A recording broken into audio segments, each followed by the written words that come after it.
got so much motherfucking design on right now. Break it down, bring it back, make it clap. I got 3 old thoughts, new block, where that thing, bitches on my line, and you know. Saya akan membawakan tentang hakikat manusia. Apa sih hakikat manusia? Dan siapa sih kamu sebenarnya? Dan siapa sih saya sebenarnya? Baik, manusia adalah makhluk Tuhan yang paling sempurna, yang memiliki ciri khas yang secara prinsipilnya itu berbeda oleh hewan. Ciri khas manusia membedakan dengan hewan ialah hakikat manusia. Karena secara hakikat manusia, sifat tersebut hanya dimiliki oleh manusia dan tidak dimiliki oleh hewan. Wujud sifat hakikat manusia. Wujud sifat hakikat manusia ini dikemukakan oleh eksistensialisme dengan maksud menjadi masukan dalam membenahi konsep pendidikan, yaitu pemilikan hak kata hati, pemilikan moral, kemampuan menyadari diri, kemampuan bertanggung jawab, kemampuan menghayati kebahagiaan, rasa kebebasan, dan kebiasaan melaksanakan kewajiban dan menyadari hak manusia. Ada dimensi-dimensi hakikat manusia. Seorang individu atau manusia yang sejak kelahirannya dari penciptanya dibekali dengan hakikat manusia yang mengembangkan diri dan kehidupan selanjutnya. Ia dilengkapi dengan dimensi-dimensi kemanusiaan melekat pada diri individu itu. Dimensi-dimensi apa sajakah itu? Yang pertama, manusia sebagai makhluk hidup pribadi atau individu atau individual being. Yang kedua, manusia sebagai makhluk sosial dan dimensi sosial. Yang ketiga, manusia sebagai makhluk susila atau dimensi kesusilaan. Yang keempat, manusia sebagai makhluk beragama dan dimensi atau dimensi keberagamaan. Oke, kesimpulan dari materi ini, manusia merupakan makhluk sempurna. Kepribadian manusia memiliki sifat yang unik, potensial dan dinamis. Pemenuhan kebutuhan dan pengembangan diri itu tampak memang dapat dilaksanakan oleh manusia itu sendiri. Manusia juga memiliki akal untuk menghadapi kehidupan di dunia ini. Akal juga memerlukan pendidikan sebagai objek di mana yang akan dipikirkan. Fungsi akal tercapai apabila akal itu sendiri dapat memfungsikan dan mengobjekkan itu sendiri adalah ilmu pengetahuan. Maka dari itu, manusia pada hakikatnya adalah makhluk pedagosis atau makhluk sosial atau makhluk individual dan makhluk beragama. Hakikat manusia dan kebutuhan manusia. Manusia menurut pandangan ilmiah dan filsafat. Manusia seutuhnya, hewan yang mempunyai kemampuan menggunakan simbol-simbol, menyatakan pikiran sebagai manusia yang kreatif dan yang unik. Hewan yang mempunyai kemampuan untuk menggunakan simbol-simbol untuk mengomunikasikan pikirannya. Hewan yang mempunyai kemampuan menggunakan simbol-simbol untuk menalar dan menyadari sebagai pribadi yang menalar. Hewan yang mempunyai kemampuan menggunakan simbol-simbol menyadari diri sebagai diri pribadi. Manusia sebagai makhluk individu terbagi menjadi 4, yaitu perbedaan psikik, perbedaan sosial, perbedaan kepribadian, perbedaan kecakapan dan kepandaian. Manusia sebagai makhluk keberagamaan terbagi menjadi 2, yaitu percaya pada Tuhan, melakukan ritual, ibadah, dan upacara-upacara. Yang kedua, hubungan pribadi manusia dengan Tuhan yang bersifat transdeval, melibatkan rohani manusia bersifat perorangan. Kebutuhan manusia akan pendidikan. Kenapa manusia membutuhkan pendidikan?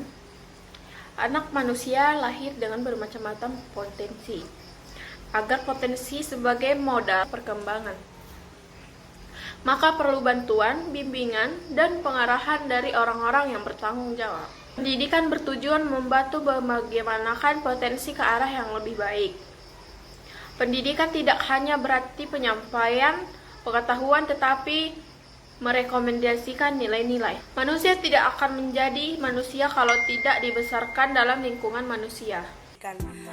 Pendidikan adalah proses pengembangan potensi intelektual, moral, dan visi individu mencapai tujuan tertentu.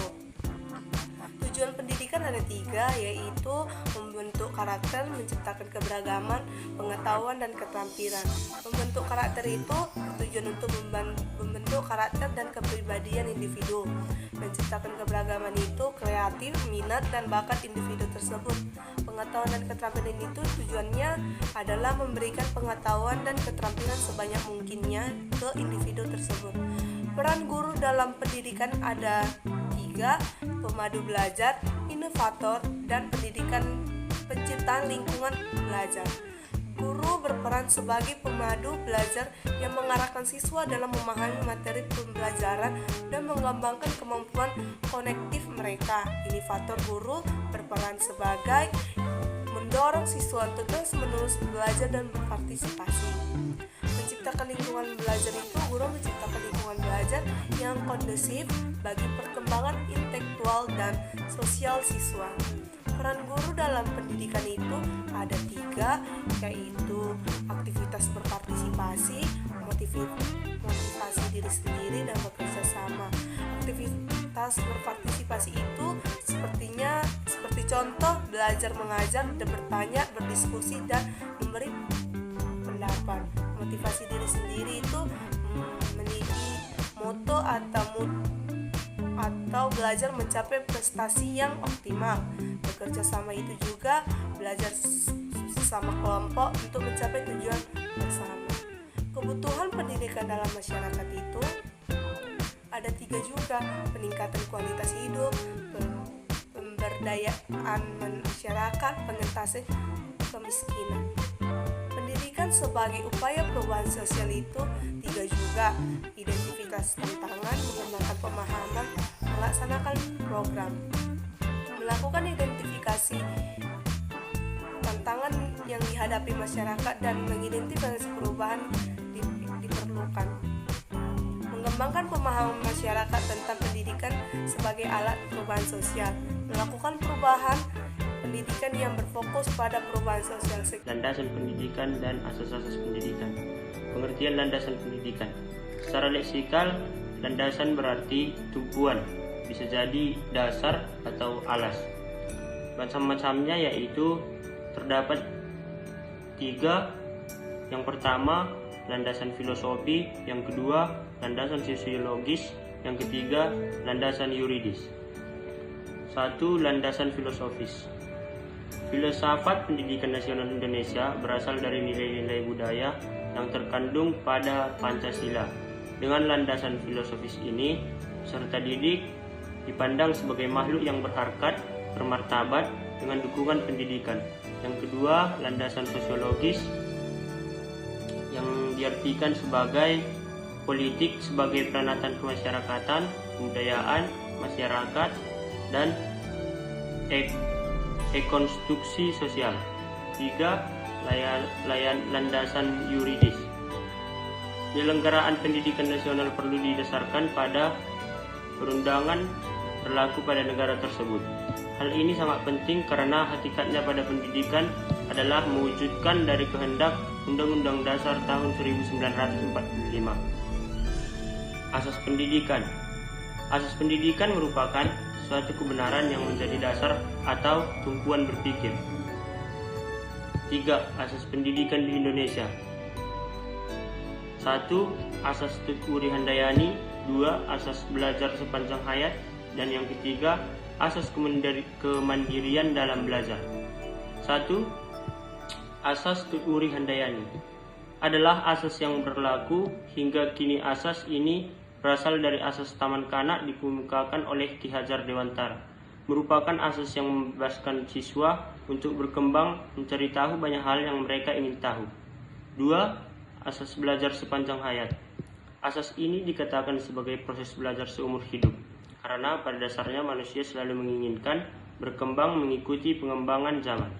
Hal ini akibat kemajuan ilmu dan teknologi yang amat pesat sehingga aspek kehidupan pun juga mengalami perubahan. Yang ketiga, asas kemandirian belajar. Asas ini mendorong peserta didik untuk mandiri dalam belajar, yang artinya guru hanyalah menjadi fasilitator.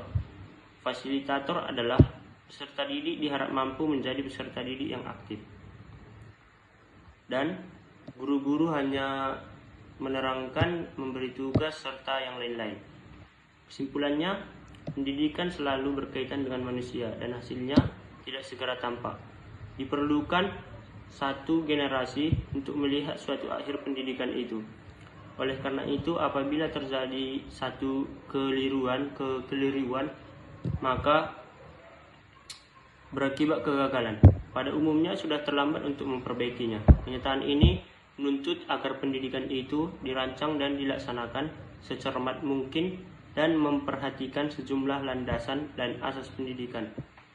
Pertama sekali, saya akan menjelaskan tentang pengertian pendidikan. Pengertian lingkungan pendidikan itu manusia memiliki kemampuan yang dapat dikembangkan melalui pengalaman. Pengalaman itu bisa karena interaksi manusia dengan lingkungannya, baik di lingkungan fisik maupun sosial. Fungsi lingkungan pendidikan itu ada berbagi beberapa macam.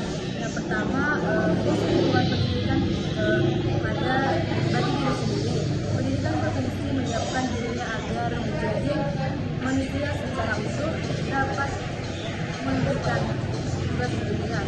Yang kedua, bagi masyarakat, pendidikan berfungsi untuk melestarikan tata sosial dan tata nilai yang ada dalam masyarakat. Yang ketiga, menyiapkan tenaga kerja. Yang keempat, menyiapkan manusia sebagai warga negara yang baik. Terus pusat pendidikan itu dalam keluarga, yaitu keluarga merupakan kelompok primer yang terdiri dari sejumlah kecil atau beberapa orang. Keluarga merupakan lembaga pendidikan bersifat informal yang pertama selama kita memelihara, merawat, melindungi agar tumbuh dan berkembang dengan baik. Fungsi pendidikan di keluarga sebagai berikut, yaitu sebagai pengalaman pertama pada anak-anak. Yang kedua, menjamin kehidupan emosional yang baik. Yang ketiga, menanamkan dasar pendidikan etika dan moral. Yang keempat, meletakkan dasar pendidikan agama lain bagi anak-anak. Sekolah merupakan sarana yang secara sengaja atau dirancang melaksanakan pendidikan karena seharusnya menjadi pendidikan itu menyiapkan manusia Indonesia sebagai individu yang baik, individu yang bermanfaat. Sekolah juga membantu orang tua mengerjakan kebiasaan yang baik menjadi yang lebih baik lagi, seperti melatih peraturan yang ada setelah ada di kampus. Sekolah memberikan pendidikan untuk kehidupan masyarakat ataupun yang di dalam rumah menjadi lebih baik lagi. Masyarakat, yang ketiga itu masyarakat. Masyarakat merupakan pendidikan yang dalam masyarakat ini telah dimulai anak-anak untuk dapat setelah lepas dari asuhan keluarga. Beberapa fungsi peran masyarakat dalam lingkungan pendidikan. Yang pertama itu mengajar berlingkungan dan menyelesaikan cara lebih baik lagi. Yang kedua, memperkenalkan kehidupan masyarakat yang lebih luas. Yang ketiga, memperluas cakrawala pengalaman anak sehingga anak lebih kompeten, lebih baik lagi. Yang keempat, memberikan pengalaman untuk mengatakan hubungan atau persamaan yang baik. Pengaruh ada juga sih pengaruh timbal balik antara pusat pendidikan lingkungan pendidikan. Baik, lingkungan pendidikan di mana manusia memiliki sejumlah kemampuan yang dapat dikembangkan melalui pengalaman. Pengalaman itu terjadi karena interaksi manusia dengan lingkungannya.